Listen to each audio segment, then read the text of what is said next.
خب امروز برنامه سفر به آبشار زردلیمه رو داریم. از مسیر بازوف به سمت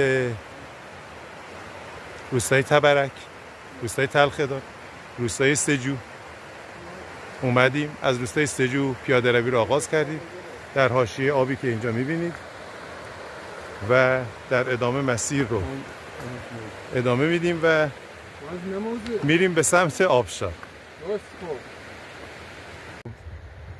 در ادامه مسیر همچنان از حاشیه رودخانه میایم به روستاهایی میرسیم. اینجا روستاهای کوچیکی هستن، بزرگترینشون گاوشیره و میبینید که یک جاده هم احداث شده اینجا، البته جاده رها شده که حالا زیادم اصولی نیست، همه نظر شیب بندی، همه نظر محل احداث. تقریبا 2 ساعت دیگه تا آبشار راه هست.